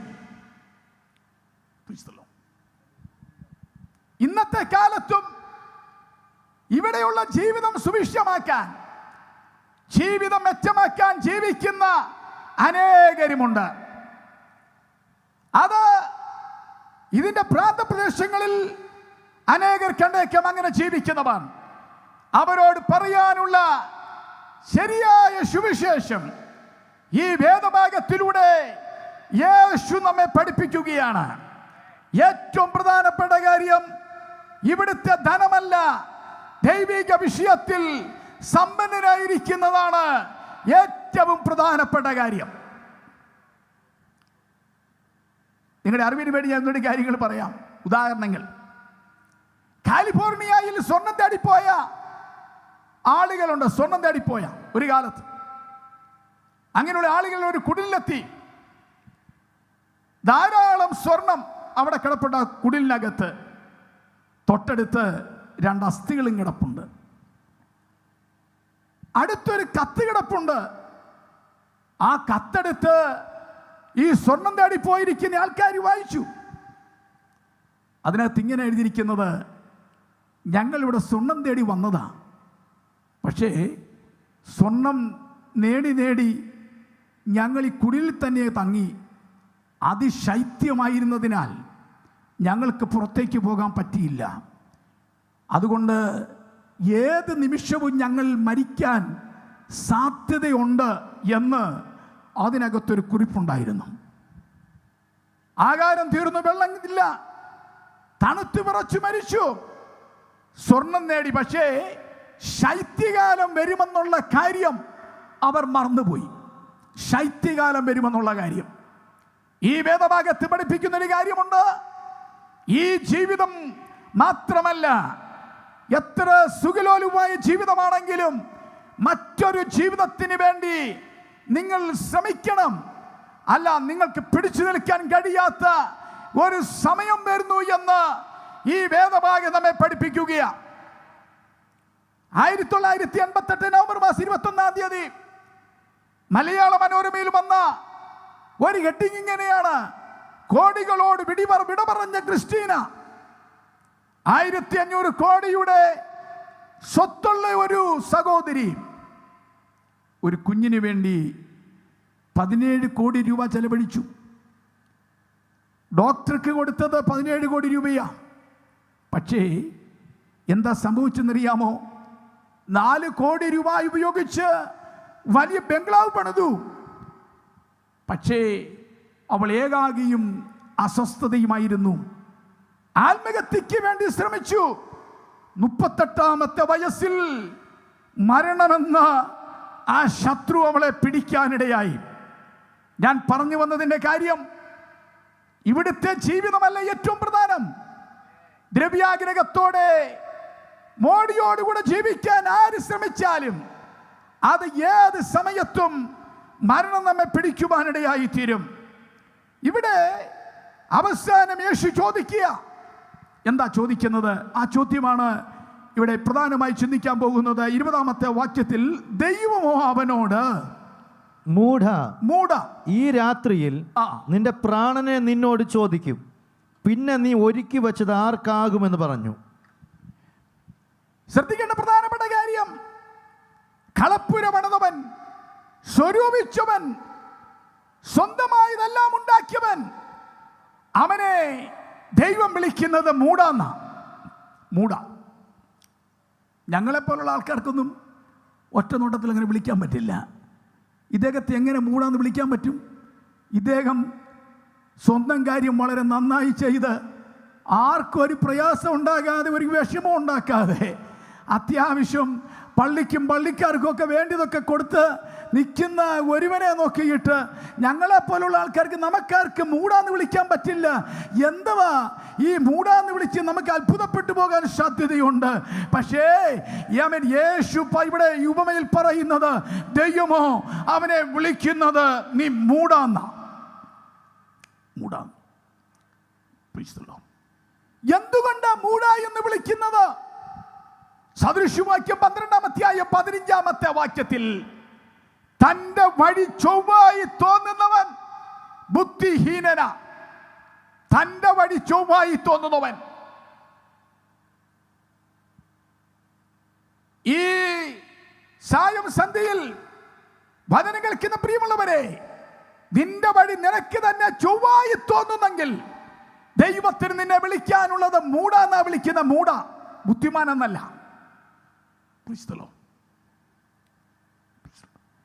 യെരമ്യാപ്രവചനം 17-11 വാക്യത്തിൽ, ന്യായമായിട്ടല്ലാതെ ധനം സമ്പാദിക്കുന്നവൻ അവൻ മൂടനാണ്. മത്തായി 7-26 വാക്യത്തിൽ, മണലിന്മേൽ വീട് പണിയുന്നവൻ അവൻ ബുദ്ധികെട്ടവനാ. ബുദ്ധികെട്ടവൻ എന്ന് പറഞ്ഞാൽ, എല്ലാം വിശദീകരിക്കാൻ ഞാൻ സമയമെടുക്കുന്നില്ല. ദൈവം പറഞ്ഞതുപോലെ ദൈവത്തിന്റെ വചനപ്രകാരം പണിയാത്തവൻ അവൻ ബുദ്ധികെട്ടവനാണ്, ബുദ്ധിമാനല്ല. അവൻ മണലിന്മേൽ വീട് പണിതവനാണ്. ശരിയായ പണി ലോകത്തിൽ 70-80 വർഷങ്ങൾ ദൈവം നിനക്ക് തന്നിരിക്കുമ്പോൾ അത് ദൈവം പറയുന്നത് പോലെ ദൈവത്തിന്റെ വചനമനുസരിച്ച് ശരിക്കും പണിതെങ്കിൽ മാത്രമേ നീ ബുദ്ധിമാനായി തീരാൻ കഴിയത്തുള്ളൂ. ഇല്ലെങ്കിൽ യേശു നിന്നെ വിളിക്കുന്നത് മൂട എന്നാ വിളിക്കുന്നത്. ഞാൻ നിങ്ങളോട് ചോദിക്കുക, നിങ്ങളുടെ അടുക്കൽ, നിങ്ങളുടെ വീട്ടുവാതിക്കൽ നിങ്ങൾ ദൈവമായി സമ്പാദിക്കുമ്പോൾ ദൈവം നിങ്ങളെ നോക്കി വിളിക്കുമോ? മൂട എന്ന് വിളിക്കുന്നെങ്കിൽ അതിന്റെ കാരണം എന്നാ? നിന്റെ വഴി ചൊവ്വാണെന്ന് തോന്നി നീ യാത്ര ചെയ്യുമ്പോൾ. ന്യായമായിട്ടല്ലാതെ ധനം സമ്പാദിക്കുന്നവൻ, യേശു പറഞ്ഞതിന് വിപരീതമായി മണലിന്മേൽ വീട് പണിയുന്നവൻ. ലൂക്കോസ് 24-25 പ്രവാചകന്മാർ പറഞ്ഞത് വിശ്വസിക്കാത്തവർ. വർഷങ്ങളായി അനേക ഉപദേശിമാർ, അച്ഛന്മാർ ഈ വിശുദ്ധ തിരുവെഴുത്ത് വളരെ പ്രസ്താവിച്ചിട്ടും അതിനെ വില കൊടുക്കാതെ ഇഷ്ടം പോലെ ജീവിക്കുന്ന നിന്നെ നോക്കി ദൈവത്തിന് പറയാനുള്ളത് മൂട എന്ന. ഒരു കൊച്ചു കാര്യം പറഞ്ഞ് ഞാൻ വേഗത്തിൽ മുന്നോട്ട് പോവുകയാണ്. ദൈവമില്ല എന്ന് മൂടൻ തൻ്റെ ഹൃദയത്തിൽ പറയുന്നു. ദൈവമില്ല എന്ന് പറഞ്ഞാൽ ഏലോഹീം, സൃഷ്ടാവായ ദൈവം എന്നർത്ഥം. ഒരു സൃഷ്ടാവില്ല എന്ന് മൂടൻ പറയുന്നു. മൂടൻ പറയുന്നു. പ്രിയമുള്ളവരെ, ഇവരെയെല്ലാം വിശുദ്ധ തിരുവെഴുത്ത് പറയുന്നത് മൂട എന്ന. ഇന്ന് അനേകർക്ക് ദൈവമുണ്ടെന്ന് പോലും ചിന്തയില്ല, ദൈവത്തെ അന്വേഷിക്കത്തില്ല. കുറച്ചുകൂടെ ആഴത്തിൽ പറഞ്ഞാൽ, ഇവനെ മൂട എന്ന് വിളിച്ചത് വർഷങ്ങളായി ഇവന് കൃഷി നല്ല പരിചയമുണ്ടെങ്കിലും, ബംഗ്ലാവ് പണിയാൻ അറിയാമെങ്കിലും, കളപ്പുര പണിയാൻ അറിയാമെങ്കിലും ഇതുവരെയും ഇവൻ ദൈവത്തെ അറിഞ്ഞിട്ടില്ല, ദൈവത്തെ ഇവൻ അന്വേഷിച്ചിട്ടുമില്ല. ദൈവത്തെ അന്വേഷിക്കാത്തവൻ ആരാധനയ്ക്ക് പോലും പോകത്തില്ല. അതുകൊണ്ട് എല്ലാം കൂടെ കണക്ക് കൂട്ടിയിട്ട് യേശു വിളിച്ചത് ഇവൻ മൂടന. ഹല്ലേലൂയ. ഇന്ന് സന്ധ്യയെങ്കിൽ എത്ര പേർക്ക് തൻ്റെ ഇടത്തോടെ പറയാൻ കഴിയും, ഞാൻ ദൈവത്തിൻ്റെ മുൻപിൽ നിൽക്കുന്നെങ്കിൽ എന്നെ മൂടാന്ന് വിളിക്കത്തില്ല, നീ ഒരു ബുദ്ധിമാനാണെന്ന് വിളിക്കുമെന്ന് എത്ര പേർക്ക് ഉറപ്പുണ്ട്? അവർക്കായി ഞാൻ ദൈവത്തിന് സ്തോത്രം ചെയ്യുകയാണ്. ആ ഉറപ്പില്ലാത്ത ആരെങ്കിലും ഇന്ന് ഈ സന്ദേശം കേട്ടുകൊണ്ടിരിക്കുന്നെങ്കിൽ നിങ്ങളുടെ ജീവിതത്തെ വിലയിരുത്തി ഒരു തീരുമാനത്തിലേക്ക് വരണം. ശേഷിക്കുന്ന സമയങ്ങൾ എന്നെക്കുറിച്ച് ദൈവമേ അങ്ങ് ബുദ്ധിമാൻ എന്ന് പറയാനുള്ള വഴി ഒരുക്കാൻ ഞാൻ റെഡിയാണെന്ന് പറയാൻ എത്ര പേർ റെഡിയാണ്? അവർക്കായി ഞാൻ ദൈവത്തിന് സ്തോത്രം ചെയ്യുക. നമ്മുടെ കരങ്ങൾ ഉയർത്തി കർത്താവിന് സ്തോത്രം ചെയ്യാം. മത്തായി സുവിശേഷം 8-29 വാക്യത്തിൽ ഒരു കൊച്ചുകാര്യം ഞാൻ പറയാം. ഇവിടുത്തെ മനുഷ്യന് ദൈവമുണ്ടെന്ന് വിശ്വസിക്കാൻ കഴിയുന്നില്ല. ദൈവത്തെ അന്വേഷിക്കാതിരിക്കുമ്പോൾ ആ വാക്യം എന്താ നമ്മളെ ഓർപ്പിക്കുന്നത്? മത്തായി 8:29. അവർ നിലവിളിച്ചു, ദൈവപുത്ര, ഞങ്ങൾക്കും നിനക്കും തമ്മിൽ എന്ത്? പിശാചുക്കൾക്ക് പോലും ചില കാര്യം അറിയാം. 4 കാര്യം കല്ലറയിൽ നിന്ന് വന്ന ഭൂതബാധിതരായിരിക്കുന്ന ആൾക്കാർക്കറിയാം. എന്തൊക്കെയാണ്? ദൈവപുത്ര, അടുത്തത് ഞങ്ങൾക്കും നിനക്കും തമ്മിൽ എന്ത്? സമയത്തിന് മുമ്പേ ഞങ്ങളെ ദണ്ഡിപ്പിപ്പാൻ ഇവിടെ വന്നുവോ എന്ന് പറഞ്ഞു. ദൈവമുണ്ടെന്നറിയാം, പുത്രനുണ്ടെന്നറിയാം, ദണ്ഡന ദിവസമുണ്ടെന്നറിയാം, ദണ്ഡിക്കപ്പെടുമെന്നും അറിയാം. 4 കാര്യം പിശാചുക്കൾക്ക് പോലും അറിയാം. പക്ഷേ ചിലർക്ക് ദൈവം ആരാണെന്ന് അറിയത്തില്ല, ദൈവത്തെ അന്വേഷിക്കത്തില്ല. അതാണ് ഇവിടെ പറയുന്നത്, ഇവനൊരു മൂടനാ, മൂടൻ. ദൈവിക വിഷയത്തിൽ സമ്പന്നമാകാൻ ദൈവത്തിന് വേണ്ടിയത് മൂടന്മാരെയല്ല വേണ്ടിയത്, പിന്നെ ബുദ്ധിയോടെ ജീവിക്കുന്ന ബുദ്ധിമാന്മാരായിരിക്കുന്ന ആൾക്കാരെയാണ് ദൈവത്തിന് വേണ്ടിയത്. അവരാണ് ദൈവിക വിഷയത്തിൽ സമ്പന്നന്മാരായി നിലകൊള്ളുന്നത്. എനിക്ക് പ്രധാനമായിട്ട് ഞാൻ എൻ്റെ സന്ദേശത്തിലേക്ക് വരികയാണ്. നമ്മുടെ സമയം മുൻപാകെ അധികമില്ല. ഇവര് എന്താ ഏറ്റവും പ്രധാനപ്പെട്ട കാര്യം? ഇവന് പലതറിയാമെങ്കിലും എന്തറിയത്തില്ല? ദൈവത്തെ അറിയത്തില്ല. ചിലർക്ക് കൃഷി ചെയ്യാൻ മാത്രമേ അറിയത്തുള്ളൂ, പണം ഉണ്ടാക്കാനേ അറിയത്തുള്ളൂ. ഇദ്ദേഹത്തിന് ദൈവത്തെ അറിയത്തില്ല, ആരാധന അറിയത്തില്ല. ഈ ഉപമയിൽ കർത്താവ് പഠിപ്പിക്കുന്ന 1-2 പ്രധാനപ്പെട്ട കാര്യങ്ങളാണ് ഞാൻ എംഫസൈസ് ചെയ്യാൻ പോകുന്നത്. ഇദ്ദേഹത്തിന് മരണത്തെക്കുറിച്ച് അറിയത്തില്ല. മൂടാ, ഇന്ന് രാത്രിയിൽ ആ വാക്യം വായിച്ചാണ്ട് ആമേൻ, ആ വാക്യം 12-ാം അധ്യായത്തിന്റെ 20-ാമത്തെ വാക്യം, ദൈവമോ അവനോട്, മൂടാ, ഈ രാത്രിയിൽ നിന്റെ പ്രാണനെ നിന്നോട് ചോദിക്കും, പിന്നെ നീ ഒരുക്കി വെച്ചത് ആർക്കാകുമെന്ന് പറഞ്ഞു. മൂടാ, ഈ രാത്രിയിൽ നിന്റെ പ്രാണനെ നിന്നോട് ചോദിക്കും. മരണത്തെ കുറിച്ച് അറിയത്തില്ല, മരണത്തിനപ്പുറമൊന്നും കണ്ടില്ല. ഭക്തന്മാർക്കെല്ലാം മരണത്തെക്കുറിച്ച് നന്നായിട്ട് അറിയാമായിരുന്നു. ഭക്തനായിരിക്കുന്ന ഇയ്യോബിന് ഇയ്യോബ് പറയുന്നുണ്ട്, എന്താ, എന്റെ ത്വക്കിങ്ങനെ നശിച്ച ശേഷം ഞാൻ ദേഹസഹിതനായി ദൈവത്തെ കാണും, എൻ്റെ സ്വന്തം കണ്ണുകൊണ്ട് ഞാൻ അവനെ കാണും. അതിനപ്പുറത്ത് മരണത്തെക്കുറിച്ചൊരു അറിവ് ഭക്തനായിരിക്കുന്ന യോബിനുണ്ടായിരുന്നു. അപ്പോസ്തലനായിരിക്കുന്ന പൗലോസ് പറയുന്നുണ്ട്, കൂടാരമാകുന്ന ഞങ്ങളുടെ ഭവനം അഴിഞ്ഞു പോയാൽ കൈപ്പണിയല്ലാത്ത ഒരു നിത്യഭവനം എനിക്ക് വേണ്ടി സ്വർഗം ഒരുക്കിയിട്ടുണ്ട്. മരണത്തെക്കുറിച്ച് അറിവില്ലായിരുന്നു ഇദ്ദേഹത്തിന്. മരണം ചെറിയവനെ വലിയവനെ ഒന്നാക്കി തീർക്കുന്ന ഒന്നാണ്. മരണമെന്ന് പറയുന്നത് മരണത്തെക്കുറിച്ചുള്ള ചിന്തയാണ് ശരിയായ ജീവിതത്തിന് ഉടമകളാക്കി തീർക്കുന്നത്. ഞാൻ പ്രസംഗിക്കുന്ന ഞാൻ ഉൾപ്പെടെ ഇവിടെ വന്നിരിക്കുന്ന എല്ലാവരിലും മരണത്തിന്റെ ലക്ഷണങ്ങളുണ്ട്. ജനിച്ചു വീഴുന്ന സമയം മുതൽ ആ നീരാളി പിടുത്തത്തിൽ നിന്ന് കുതറി മാറുവാൻ ആർക്കും കഴിയത്തില്ല. എത്ര പണമുണ്ടെങ്കിലും, എത്ര ധനമുണ്ടെങ്കിലും, ഏത് വീട്ടിൽ പാർത്താലും, ഏത് കൊട്ടാരത്തിൽ പാർത്താലും മരണം നിന്നെ പിടിക്കുക തന്നെ ചെയ്യും. ഇവിടെ ചെറിയവനെയും വലിയവനെ ഒന്നാക്കി തീർക്കുന്ന ഒന്നാണ് മരണമെന്ന് പറഞ്ഞിരിക്കുന്നത്. ഇന്ന് ലോകത്തിൽ വൈദ്യശാസ്ത്രം വളരെ പുരോഗതി പ്രാപിച്ചിട്ടുണ്ടെങ്കിലും മരണത്തെ തോൽപ്പിക്കുവാൻ ഒരു വൈദ്യശാസ്ത്രത്തിനും കഴിഞ്ഞിട്ടില്ല. അങ്ങനെയാണെങ്കിൽ ഞാൻ പ്രസ്താവിക്കുന്ന പ്രധാനപ്പെട്ട കാര്യം, ഒരു ചോദ്യം ചോദിക്കുക. മൂടാ, ഇന്ന് രാത്രിയിൽ നിന്റെ പ്രാണനെ നിന്നോട് ചോദിച്ചാൽ നീ ഒരുക്കി വെച്ചത് ആർക്കാകും എന്ന് പറഞ്ഞാൽ മരണത്തെക്കുറിച്ച് ഈ വ്യക്തിക്ക് അറിയത്തില്ലായിരുന്നു. മരണാനന്തര ജീവിതത്തെക്കുറിച്ച് അറിയത്തില്ലായിരുന്നു. ഈ ലോകത്തിനപ്പുറം ഒന്നും കണ്ടിട്ടില്ല.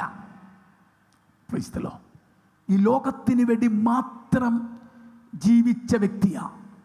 ഈ ലോകത്തിന് വേണ്ടി മാത്രം ജീവിക്കുന്ന വ്യക്തി ഒരിക്കലും ദൈവിക വിഷയത്തിൽ സമ്പന്നനാകത്തില്ല. അവർ മരണത്തിനപ്പുറത്ത് മറ്റൊരു സ്ഥലത്തേക്ക് അവർക്ക് പോകാൻ കഴിയത്തില്ല. പ്രിയമുള്ളവരെ, നമ്മൾ നല്ല ജോലിക്ക് പോകുന്നു, നല്ല വിദ്യാഭ്യാസം നമ്മുടെ കുഞ്ഞുങ്ങളെ പഠിപ്പിക്കുന്നു, പല കാര്യങ്ങൾ നമ്മൾ നന്നായി ചെയ്യുന്നു. അതൊന്നും ഞാൻ വേണ്ടെന്ന് പറയുന്നില്ല. പക്ഷേ ചെയ്യുന്നത് മുഴുവൻ ഈ ലോകത്തിലെ ജീവിതത്തിന് വേണ്ടി മാത്രമാ. പക്ഷേ ഇന്നത്തെ യോഗത്തിനകത്ത് ആത്മനിയോഗത്തോടെ എനിക്ക് വിളിച്ചു പറയാനുള്ള സന്ദേശം, ഈ ലോകത്തിന് വേണ്ടിയുള്ള ജീവിതമല്ല, അതിനപ്പുറത്തൊരു ജീവിതമാണ് നിങ്ങൾക്ക് വേണ്ടിയത്.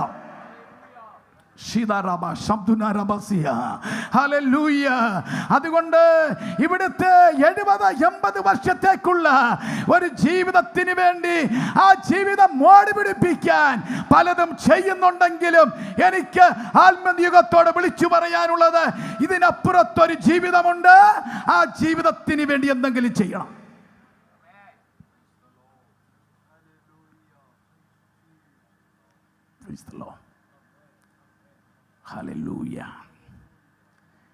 ജർമ്മനിയിൽ ആൽഫ്രഡ് ക്രെപ്പ് എന്ന് പറഞ്ഞിരിക്കുന്ന ഒരു വ്യക്തി ഉണ്ടായിരുന്നു.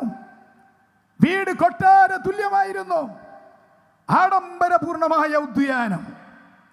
എന്നാൽ തണുപ്പ് കാലത്ത് കുഞ്ഞുങ്ങൾക്ക് മുറി ചൂടാക്കാൻ പോലും അനുവാദമുണ്ടായിരുന്നില്ല. കാര്യവൻ അധികം ചൂടാക്കിയാൽ കുഞ്ഞുങ്ങൾ കിടന്നുറങ്ങും, അവസാനം ഇവർ ഉറക്കം തൂങ്ങികളായി തീരുമെന്ന് അദ്ദേഹം ചിന്തിച്ചിരുന്നത്. ആയുധ കച്ചവടമായിരുന്നു കമ്പം.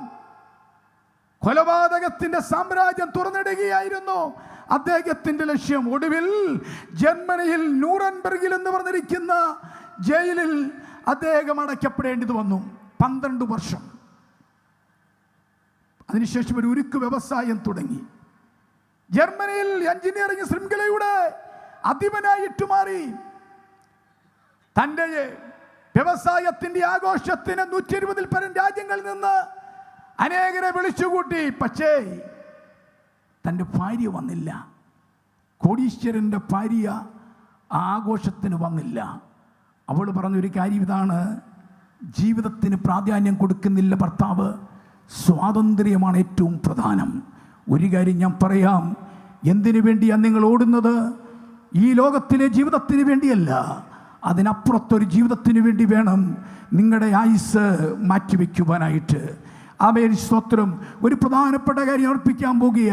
മൂടാ, ഇന്ന് രാത്രി നിന്റെ പ്രാണനെ നിന്നോട് ചോദിച്ചാൽ നീ ഒരുക്കി വെച്ചത് ആർക്കായിരിക്കും? ആമേൻ, സ്തോത്രം. ഏറ്റവും പ്രധാനമായിട്ട് അവസാന ചില നിമിഷങ്ങളിൽ ഓർപ്പിക്കാൻ പോകുന്നത്, ആമേൻ, സ്തോത്രം, മരണമെന്ന് പറയുന്നതിനപ്പുറത്ത് ഒരു ജീവിതമുണ്ടെന്ന് വിശ്വസിക്കുന്ന എത്ര പേരുണ്ട്? അവർ കരങ്ങൾ ഉയർത്തി കർത്താവിന് സ്തോത്രം ചെയ്താട്ടെ. ക്രിസ്ത്യാനികൾ, പെന്തക്കോസ്തുകാർ, വിശുദ്ധ ബൈബിൾ വായിക്കുന്ന എല്ലാവരും വിശ്വസിക്കുന്ന ഏറ്റവും പ്രധാനപ്പെട്ട കാര്യം, മരണത്തിനപ്പുറത്ത് ഒരു ജീവിതമുണ്ട്. Death is your destiny's door. നിന്റെ നിത്യതയുടെ കവാടമാണ് മരണമെന്ന് പറയുന്നത്. ഒരു കൊച്ചുദാഹരണം പറഞ്ഞ് വാക്കിൽ നിർത്തുവാനായി പോകുക. ലൂക്കോസ് സുവിശേഷം 16-ാം അധ്യായം 19 മുതൽ 31 വരെയുള്ള വാക്യങ്ങൾ വായിക്കുമ്പോൾ അവിടെ ധനവാനെ കുറിച്ചും ലാസറിനെ കുറിച്ചും വായിക്കുന്നുണ്ട്. രണ്ടുപേരും മരണത്തിന് ശേഷം 2 സ്ഥലത്തേക്ക് പോയി. ഒരാള് അബ്രഹാമിന്റെ മടിയിലേക്ക്, മറ്റേയാൾ യാതന സ്ഥലത്തേക്ക്. ശ്രദ്ധിക്കും, എ ഡിഫറൻസ് ഇൻ ലൈഫ്. ജീവിതത്തിൽ വലിയ വ്യത്യാസമുണ്ടായിരുന്നു. ധനവാന്റെ പേരില്ല, ലാസറിന്റെ പേരുണ്ട്. ലോകത്തിൽ പേരുണ്ടെങ്കിലും ദൈവം മുൻപാകെ പേര് കണ്ടെന്ന് വരത്തില്ല. ബഹുമാനമില്ല. കാര്യമെന്ന, അവൻ ദൈവത്തെ അറിഞ്ഞില്ല, ദൈവത്തെ ആരാധിച്ചില്ല. ജീവിതം വ്യത്യസ്തമാ. നിങ്ങൾ നോക്കിക്കേ, അടിപൊളി ജീവിതമാ. ധനാഢ്യനായ വ്യക്തിയാ, ആഡംബരത്തോടെ ജീവിച്ചവനാ. ആരോഗ്യം നോക്കിക്കേ, ധനവാന്റെ ആരോഗ്യം മെച്ചമായ ആരോഗ്യമാണ്. ലാസറിന്റെ ആരോഗ്യം എന്തുവാ? രോഗം നിറഞ്ഞതാ. പ്രൈസ്തല്ലോ. ആരോഗ്യത്തിനകത്ത് വ്യത്യാസമുണ്ട്. ശരീരഘടനയിൽ തന്നെ ഭയങ്കര വ്യത്യാസമാണ് രണ്ടുപേരുടെയും. ധനത്തിൽ വ്യത്യാസമുണ്ട്. ആഡംബര ജീവിതം വ്യത്യാസമാണ്. ചുരുക്കത്തിൽ പറഞ്ഞാൽ രണ്ടുപേരും 2 നിലയിലുള്ള ജീവിതം നയിക്കുന്നവരാ.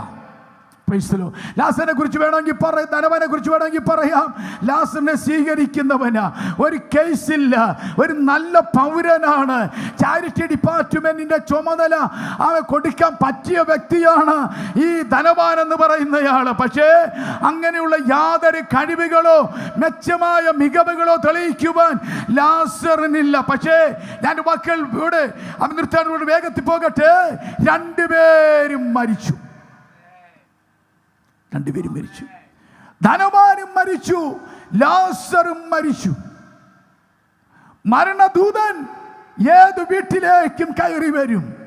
എവിടെ പാർത്താലും മരണദൂതനെ തടയിടാൻ ലോകത്തിൽ ആർക്കും കഴിയത്തില്ല. മരണത്തിനപ്പുറത്ത് ഒരു ജീവിതമുണ്ട്. എല്ലാവരും മരിക്കും. അടക്കം നോക്കിക്കേ, ധനവാന്റെ അടക്കം വളരെ ഗംഭീരമായിരുന്നു അല്ലേ? ഭയങ്കര ആർപ്പാടത്തിലൂടെ അടക്കമായിരുന്നു. കല്ലറ കൃത്യമായിട്ട് അറിയായിരുന്നു ഏത് കല്ലറയിൽ അടക്കുമെന്ന്. ഇംപ്രസീവായ ഒരടക്കമാണ് അവൻ ധനവാന് കിട്ടിയത്. മേലധ്യക്ഷന്മാരുടെയും പ്രധാനപ്പെട്ട ആൾക്കാരൊക്കെ വന്ന് വളരെ അകമ്പടിയോടുകൂടെ നടത്തിയ ഒരു അടക്കാരാധനയാണ്. പക്ഷേ ലാസറിന്റെ ശരീരത്തിൽ ആരാ മണ്ണിട്ടെന്നറിയത്തില്ല, ഏത് കല്ലറയിൽ അടക്കിയെന്നറിയത്തില്ല, ഏത് റബ്ബർ തോട്ടത്തിൽ അടക്കിയെന്നറിയത്തില്ല, ആരും മണ്ണിട്ടെന്നറിയത്തില്ല. പക്ഷേ ഒരു കാര്യം വ്യക്തമാണ്, 2 പേരും 2 സ്ഥലത്തേക്കാ പോയത്. 2 സ്ഥലം. മരണത്തിനപ്പുറത്ത് ഒന്നുകിൽ നീ സ്വർഗത്തിൽ, ഇല്ലെങ്കിൽ നീ യാതനാ സ്ഥലത്ത്, നരകത്തിൽ. ശ്രദ്ധിക്കൂ, ഈ രാത്രി ഏറ്റവും പ്രധാനപ്പെട്ട കാര്യം, ഇവിടുത്തെ ജീവിതം അവസാനിപ്പിച്ചിട്ട് ഏത് നിമിഷവും നമ്മൾ പോയേ പറ്റൂ. പോകുന്ന സ്ഥലത്തെ കുറിച്ച് ഉറപ്പ് വേണം. ഉറപ്പ്. എത്ര പേർക്ക് ഉറപ്പുണ്ട്? ഇന്ന് രാത്രി മരണം എന്നെ പിടിച്ചാൽ ഞാൻ കൃത്യമായി ഇന്ന സ്ഥലത്ത് ചെല്ലുമെന്ന് ഉറപ്പുള്ളവർ മാത്രം കരങ്ങൾ ഉയർത്തി കർത്താവിന് സ്തോത്രം ചെയ്യാം. Hallelujah, hallelujah. അതിന് ഏറ്റവും പ്രധാനപ്പെട്ട കാര്യം വരട്ടെ, ഉറപ്പ് വേണം. സ്തോത്രം. ധനവാൻ ചെന്നത് യാതനാ സ്ഥലത്തേക്കാ. അപ്പൊ യാതനാ സ്ഥലം എന്ന് പറയുന്നൊരു സ്ഥലമുണ്ട് കേട്ടോ. ആ സ്ഥലത്ത് ആൾക്കാർ കൂടുതലാകാൻ സാധ്യത. യേശയ്യാപ്രവചനം 5-ാം അധ്യായം 14-ാമത്തെ വാക്യം വായിക്കുമ്പോൾ, യേശയ്യാവിന്റെ 14 ബ്രദർ ജോസ് വായിച്ചാട്ട്, അവിടെ അവൻ ആൾക്കാർ കൂടുതൽ, ജനസംഖ്യ കൂടുതൽ ഉണ്ടാകാൻ സാധ്യതയുണ്ട്. വേഗം. അതുകൊണ്ട് പാതാളം തൊണ്ട തുറന്ന് വിസ്താരമായി വാ പിളർന്നിരിക്കുന്നു. വിസ്താരമായി കിടക്കുക. അവരുടെ മതി. പഴയ നിയമത്തിന്റെ പശ്ചാത്തലം പഠിപ്പിക്കുമ്പോ നോഹയുടെ പെട്ടകത്തിൽ 8 പേര് മാത്രമേ കയറിയുള്ളൂ. 8 പേര്. സോദോമിനെ നശിപ്പിക്കുമ്പം ചിലര് മാത്രമേ കയറിയുള്ളൂ. ശ്രദ്ധിക്കൂ, യാതനാ സ്ഥലത്ത് അംഗസംഖ്യ കൂടുതലായിരിക്കാം. There is a population in hell. ഒരു ഭയങ്കര ജനവാസമുള്ള സ്ഥലമാണ്. പക്ഷെ ഒരു കാര്യം, പ്രധാനപ്പെട്ട കാര്യം, there is a permanence to hell. ധനവാൻ യാതനാ സ്ഥലത്തേക്ക് പോയി, മൂടൻ യാതനാ സ്ഥലത്തേക്ക് പോയി. അവിടെ നിന്ന് പുറത്തു വരാൻ പറ്റത്തില്ല. അവിടെ നിന്ന് സ്ഥലം മാറ്റമില്ല. സ്ഥലം മാറ്റം ജീവിച്ചിരിക്കുന്ന കാലത്ത് എവിടെ ചെല്ലുമെന്ന് ഉറപ്പ് വരുത്തിയില്ലെങ്കിൽ മരണത്തിന് ശേഷം പിന്നെ ഒരു സ്ഥലമാറ്റമില്ല. ഇവിടെ സ്ഥലമാറ്റമുണ്ട്. ചിലർ സ്ഥലം മാറ്റാമെന്ന് പഠിപ്പിക്കുന്നവർ കണ്ടേക്കാം. സ്ഥലം മാറ്റാനുള്ള പദ്ധതികൾ മെനയുന്നവർ കണ്ടേക്കാം. മരണാനന്തര പ്രാർത്ഥനകൾ നടത്തുന്നവർ കണ്ടേക്കാം. വർഷം തോറും പ്രാർത്ഥനകൾ നടത്തുന്നവരും കണ്ടേക്കാം. പക്ഷേ വിശുദ്ധ തിരുവെടുത്തു പറയുന്നു, നോ ട്രാൻസ്ഫർ. ഹലോ, സ്ഥലമാറ്റമില്ല. ഇവിടെ വെച്ച് പോകുന്ന സ്ഥലം നിശ്ചയിച്ചോണം. ഇവിടുന്ന് പോകുന്ന സ്ഥലം എവിടേക്കാണെന്ന് ഉറപ്പുണ്ടായിരിക്കണം. ആ ഉറപ്പുള്ളവർക്കാണ് ഞാൻ ദൈവത്തിന് സ്തോത്രം ചെയ്യുക. Hallelujah, price the Lord. എല്ലാവരും പ്രാർത്ഥനയോടെ ദൈവസന്നിധിയിലായിരുന്നാട്ടെ. ഏറ്റവും പ്രധാനപ്പെട്ട കാര്യം, അവിടെ ചെന്നപ്പോൾ എന്താണെന്നറിയാമോ? അവിടുന്ന് സ്ഥലം മാറ്റമില്ല. Price the Lord. അവിടെ ചെന്നപ്പോഴത്തേക്ക് ഇവിടുത്തെ ജീവിതം ഭയങ്കര മെച്ചമായിരുന്നു. ആരുടേത്? ധനവാന്റെ ജീവിതം. അവിടെ ചെന്നപ്പോൾ എന്താണെന്നറിയാമോ പാസ്റ്റർമാരെ? അവിടുത്തെ ജീവിതം മെച്ചമല്ല. അവിടെ എന്താണെന്നറിയാമോ? വേദനയുണ്ട്, യാതനയുണ്ട്, വെള്ളം വേണം, ജീവിതം മോശമാ. ഇവിടുത്തെ ജീവിതം മെച്ചമായിരുന്നു, പക്ഷെ അവിടെ ചെന്നപ്പോൾ ജീവിതം മോശമായി.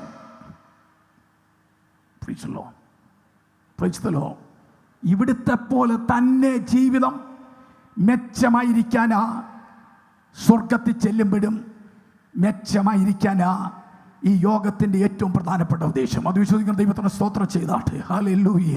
എല്ലാവരും ഇങ്ങനെ ചിന്തിച്ചുകൊണ്ടിരിക്കുകയാണ്. ഒരു പ്രധാനപ്പെട്ട കാര്യം, ലാസറിൻ്റെ ജീവിതം എന്ന് പറയുന്നത് ഇവിടെ മെച്ചമായിരുന്നില്ല.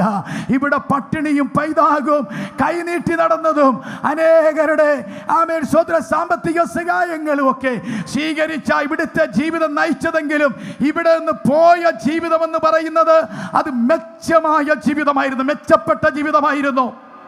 മെച്ചപ്പെട്ട ജീവിതം. എത്ര പേർക്ക് ഉറപ്പുണ്ട് ഇന്ന് കർത്താവ് വന്നാൽ, മരണം എന്നെ പിടിച്ചാൽ എൻ്റെ ജീവിതം മെച്ചമായിരിക്കുമെന്ന്? എത്ര പേർക്ക് ഉറപ്പുണ്ട്? അവർക്കായി ഞാൻ ദൈവത്തിന് സ്തോത്രം ചെയ്യുക. ആ ഉറപ്പ് പ്രാപിക്കാത്ത ആരെങ്കിലും ഈ സന്ദേശം ശ്രദ്ധിച്ചുകൊണ്ടിരിക്കുന്നെങ്കിൽ ഇതൊരു അവസാനത്തെ സന്ദേശമായിരിക്കും. നിന്റെ ജീവിതം മെച്ചമാക്കാൻ നീ ഒരുങ്ങോ. അതാണ് ജീവിതത്തിലെ ഏറ്റവും പ്രധാനപ്പെട്ട കാര്യം. ഇവിടെ ലോക പരദീസയിൽ ജീവിച്ചവരാ. ലോക പരദീസയിൽ പണത്തിന് പണം, കല്ലിന് കല്ല്, മദ്യപാനം എന്ന് വേണ്ട ലോക പരദീസയിൽ ജീവിച്ച ആളാ. പക്ഷേ ആ അബ്രഹാമിന്റെ മടിക്ക് സ്വർഗത്തിൽ പോകാൻ ഇയാൾ ഫിറ്റല്ല. സ്വർഗത്തിന് ഇയാൾ ഫിറ്റല്ല. ഇവിടുത്തെ പല കാര്യത്തിനും പലരും ഫിറ്റ. രാഷ്ട്രീയപരമായ കാര്യങ്ങൾക്ക്, പള്ളിക്ക്, സാമൂഹ്യ സേവനത്തിന് പലരും ഫിറ്റ. പക്ഷേ മരണത്തിന് ശേഷം സ്വർഗത്തിന് ഇവൻ ഫിറ്റല്ല. ഹലോ, ശ്രദ്ധിക്കോ. ഈ കാലത്ത് ഇവിടുത്തെ ജീവിതത്തിൽ പല കാര്യത്തിനും നീ ഫിറ്റാണ്. നാട്ടുകാർക്ക്, വീട്ടുകാർക്ക്, പള്ളിക്കാർക്ക്. പക്ഷേ എന്റെ ചോദ്യം, മരണം നിന്നെ പിടിച്ചാൽ നീ സ്വർഗത്തിന് ഫിറ്റാണോ? സ്വർഗത്തിന് ഫിറ്റാണോ? Praise the lord. ഹല്ലേലൂയ. പ്രിയമുള്ളവരെ, എന്താ ചെയ്യേണ്ടത്? എന്താണ് സംഭവിച്ചതെന്നറിയാമോ? വായിക്കുന്നുണ്ട്. മരണത്തിന് ശേഷം ഗ്യാപ്പ് മറികടക്കാമെന്ന് ചിന്തിക്കുന്നവർ കണ്ടേക്കാം. പക്ഷേ അത് തിരുത്തി പറ്റില്ല. യാതനാസ്ഥലത്തിൽ നിന്ന് അബ്രഹാമിന്റെ മടിയിലേക്കുള്ള ഗ്യാപ്പ് മറികടക്കാൻ പറ്റില്ല എന്ന് ധനവാന് ശരിക്കും ബോധ്യമായി. അവസാനം പറയുന്നൊരു കാര്യമുണ്ട്, നല്ല സുബോധമുണ്ട്. രക്ഷിക്കപ്പെടാത്ത സഹോദരന്മാരെ കുറിച്ച് തനിക്ക് നല്ല ഓർമ്മയുണ്ട്. അവരോട് പറയുന്നുണ്ട്, അബ്രഹാമിനോട് പറയുക, ആരെങ്കിലും അങ്ങോട്ടൊന്ന് ചെല്ലണം, അയക്കണം, അങ്ങ് പോണം. എൻ്റെ സഹോദരന്മാർ മാനസാന്തരപ്പെട്ടിട്ടില്ല. അങ്ങ് ചെന്ന് പറഞ്ഞാൽ അവർ മാനസാന്തരപ്പെടാൻ സാധ്യതയുണ്ട്. അപ്പൊ പ്രധാനപ്പെട്ട കാര്യം എന്നാണെന്നറിയാമോ? ഇവിടുത്തെ ജീവിതകാലത്തെ ഏറ്റവും പ്രധാനപ്പെട്ട കാര്യം, ജീവിച്ചിരിക്കുമ്പോൾ മാനസാന്തരപ്പെട്ടെങ്കിൽ മാത്രമേ, മനസ്സിന് മാറ്റം വന്നെങ്കിൽ മാത്രമേ, ദൈവവൈതലായെങ്കിൽ മാത്രമേ ദൈവരാജ്യത്തിന് ഫിറ്റാകത്തുള്ളൂ. ദൈവരാജ്യത്തിന് ഫിറ്റാകുന്നവരുടെ ലിസ്റ്റ് 1 കൊരിന്ത്യർ ലേഖനത്തിലും വെളിപ്പാട് പുസ്തകത്തിലും വളരെ വ്യക്തമായി രേഖപ്പെടുത്തിയിട്ടുണ്ട്. വിഗ്രഹാരാധികൾ, ദുർനടപ്പുകാർ, പാപിഷ്ഠാനക്കാർ, മദ്യപാനികൾ, ഇവരാരും ദൈവരാജ്യത്തിൽ കടക്കുകയില്ല. ദൈവരാജ്യത്തിൽ ആര് പോകും, സ്വർഗത്തിൽ ആര് പോകുമെന്നുള്ളതിന്റെ ലിസ്റ്റ് വിശുദ്ധ തിരുവെഴുത്തിൽ രേഖപ്പെടുത്തിയിട്ടുണ്ട്.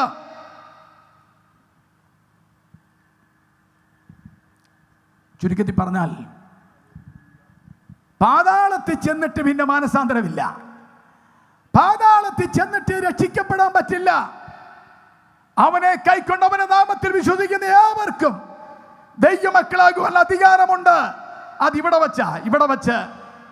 വച്ച് ദൈവമകനായെങ്കിൽ മാത്രമേ അത് പറ്റത്തുള്ളൂ. പാതാളത്തിൽ ചെന്നിട്ട് മാനസാന്തരമില്ല. പാതാളത്തിൽ രക്ഷിക്കപ്പെടാൻ സമയമില്ല. പാതാളത്തിൽ ചെന്നിട്ട് സ്നാനപ്പെടാൻ അവസരമില്ല.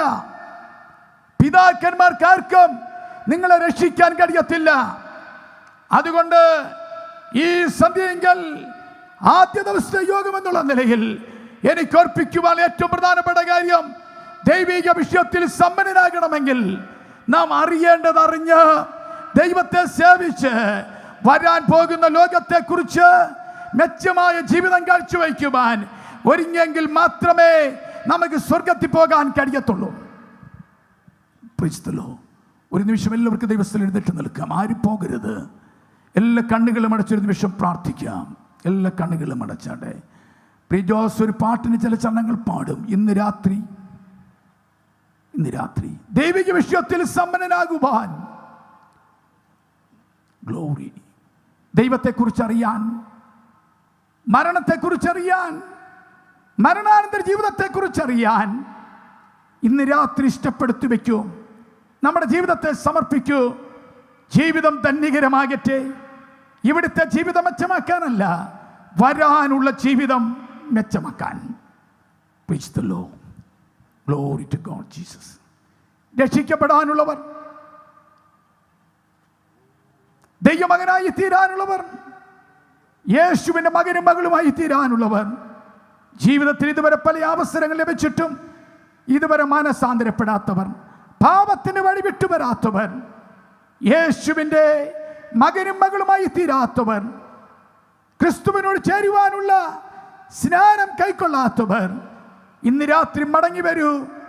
ദൈവരാജ്യത്തിന് അവകാശിയായി തീരൂ. ഒരു നിമിഷം കണ്ണുകളടച്ച് കർത്താവിനോട് പ്രാർത്ഥിക്കാം.